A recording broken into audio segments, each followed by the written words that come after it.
In SOLIDWORKS, we can get information from a part when inserting a bill of material.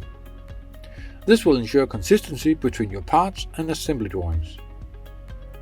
For the most parts, the information is filled out on a component level, and then the information is transferred to the assembly bill of material.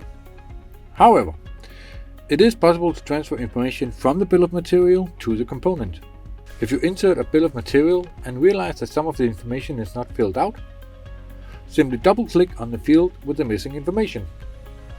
When the pop-up box appears, if you want to break the link, press Keep Link. Fill out the field with the required information. If you open the component and look at the component properties, you will see that the information is added here.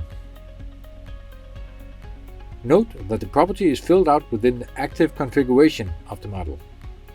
After verifying that the information is what we want, we save the model.